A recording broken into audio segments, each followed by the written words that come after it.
Thank you for taking the time to learn from Indigenous Knowledge Keepers in Red Deer. This is a conversation with Métis Knowledge Keeper Ray St. Denis. We're talking about sashes, jigs, and what it means to be Métis. Hello, my name is Deirdre Ashenhurst, and I work for the City of Red Deer, and I'm just taking some time to do some truth and reconciliation conversations with some knowledge keepers in our community. And I'm here today talking to Ray St. Denis, who's a Métis knowledge keeper. Thank you. So my questions for you today are, so what does Métis mean for people who don't understand what that means? Well, for some people, they think it means just mixed blood, and that's partly true, but it's not.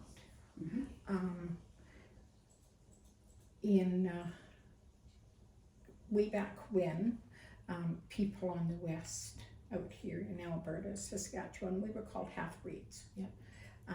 People on the east coast, Quebec, Ontario, they were referred to as Métis, which means mixed blood. And in, I don't know, the 1950s, really 60s, when Canada started becoming more politically correct, and changing some of the language that they used to classify people, they stopped using the word half-breed out here and changed it to Métis. And because more and more people were coming from the east, and so we actually have different languages. So there's the French Michif language and the Cree Michif language, which is primarily used up here and in the north. So if you're a citizen of the Métis Nation, you have to be able to trace your family back to pre-control. First Nations people have to trace their family back to pre-contact. Métis people, it's to pre-control. So before the colonial government took control of Canada. And so because of that, at this point in time, there's no acknowledgement of Métis people that are east of Ontario, so Quebec and the Maritimes, because when the British and French colonial war ended, where France surrendered all of its territory, and so all of its people in Quebec and the Maritimes became British Crown citizens or subjects. And so that barred them from Métis citizenship.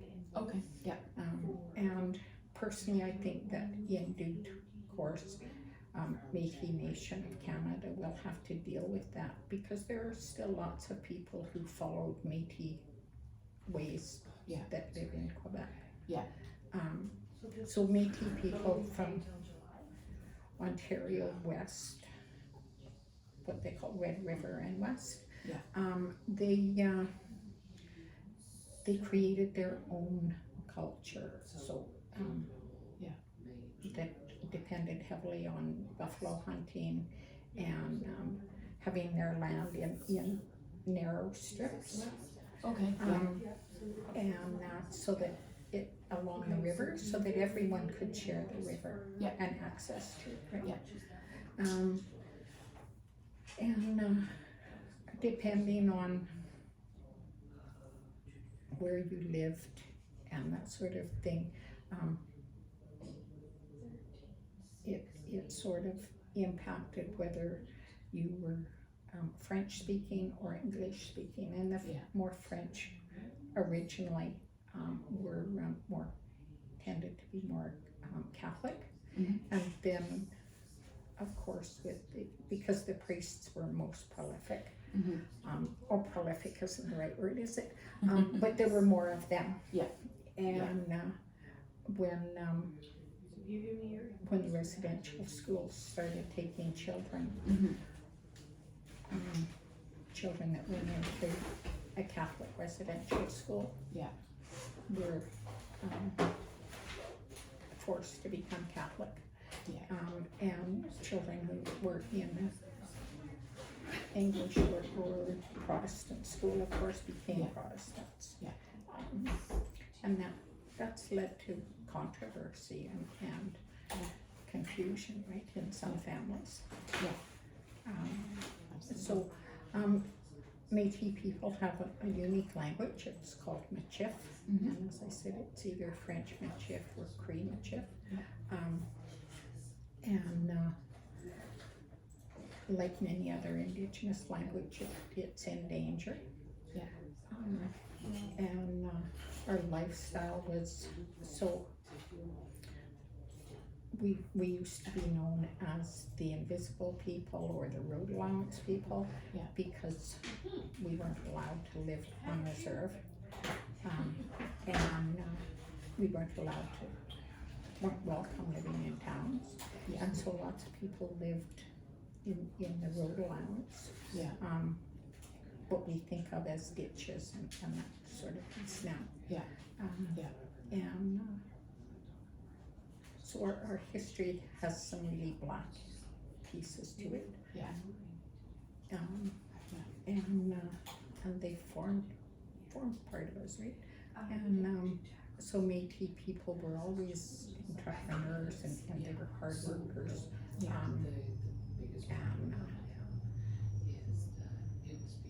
So historically, they used to really work hard and play hard. Yeah. Right? Yeah. On their days off or days not working. Yeah. That they had crazy sense of humor. Yeah. My friend Marlene Lance, she was the president of this area for a long time, of the region, and she used to tell this joke about sort of an isolated Métis hunter camp, sort of thing, and the priest really wanted to convert him to Catholicism, and so he used to see him all the time and talk to him. And finally, the guy said, "Well, what do I have to do to become Catholic?" Yeah. And the priest said, "Well, it's pretty easy. You agree to pray to the Father in the morning and at night, and that you'll go to church when there's church here, and that you eat fish on Fridays. You don't eat." Okay, he said, "Well, how do I become Catholic?" And the priest goes, "That's easy. I just say the words, and I baptize you with water, and you become a Catholic." And so I said, "Okay." So the priest, he went, Father, Son, and Holy Ghost, and made the sign of the cross on his forehead, and said, "You're a Catholic now, my son." Okay. A month or two later, the priest was back at his cabin, and it was on a Friday, and he started giving the guy crap because he was eating a moose steak. He was cooking a moose steak. And the old man, he said, no, Father, I'm not. You're misunderstanding." And the priest, he said, I can see it, moose meat in your fry pan right there. And he goes, no, that's fish, he said. I said those magic words and I made the sign of the cross and I turned it from moose meat to a fish. And Marlene, she always used to know that joke. Yeah. And it's always stuck in my head. Yeah, absolutely. So that kind of humor and stuff, right? Yeah. And for me, being a Métis person, when I was a kid out in Caroline, so Métis people were basically not brown enough to be First Nations, and were not white enough to be Caucasians. Yeah. And I used to fight on. We had some First Nation kids in Caroline, Yeah. and they called me names, and Yeah. I would fight with them. And if I was around Caucasian kids, they would call me similar names, except and so I'd fight with them. And I was asking my dad about which one was I. He said, "You're both." Yeah. And you will always be both. Your mom is white. I am Indian. And he said, you're a bridge between two nations, between two cultures. Yeah. And you can take the best from each culture and share it, or you can take the worst and share it. He said, that part's up to you, but you'll forever be a link. And I got to admit, in the beginning, I didn't like the idea of being a bridge because we get walked on. Yeah. And it took me time to be okay with that. Yeah. And to want to share the best of both my worlds. Yeah. Absolutely.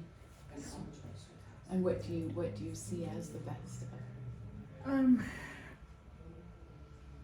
Métis people are very independent. One of the words that the Cree word that describes us is Odapimiswak, which means we're the free people or the independent people. Yeah.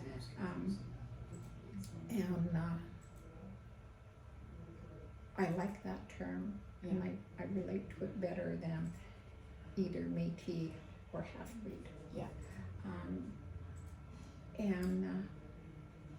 So I think that freedom is one of the things, the independence that we have. Yeah.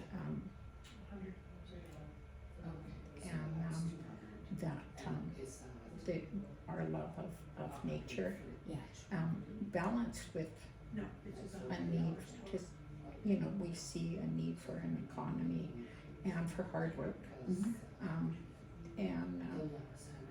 I was taught that if you have a job, you get there early. Yeah. If you promise to be somewhere, you say you're there. Yeah. And I've tried to live my life that way. I've tried to raise my family that way. Absolutely. Yeah. And that you stick up for your family. Yeah. Yeah. So, So when we see the sash, what does the sash symbolize? well, eons ago, the sash was probably brought by Irish, Scottish people who came, but it was adopted and it was worn by men, and it was a tool. It was part of their, their clothing, but it was useful. So they could use it as a, I think they call it a tump line, so that you make a band across your head and use it to carry heavier loads. Okay. Yeah. It could also be worn wrapped around the waist for men to support their backs and that when they were lifting heavy loads. It could be used as a rope for towing, because when you roll them, they're very, very strong. A single thread could be taken out if they needed to sew clothing or the own skin or things like that. So the sash was really useful. Yeah. And many families created many families created their own sash colors. Yeah. The most common ones we see anymore are blue and red. But other families, like the Lajmadiers was a huge family, and they created one that was had lots of oranges and yellows and that in it. There's a sash for St. Boniface, and it's got more purples and that in it. And there's a black sash that was used for the hard times, to symbolize hard times. And a blue one that symbolizes hope and a future, right? The red sash, I was taught, symbolizes the blood of Métis people and the connection that we have. And I received mine. I received it.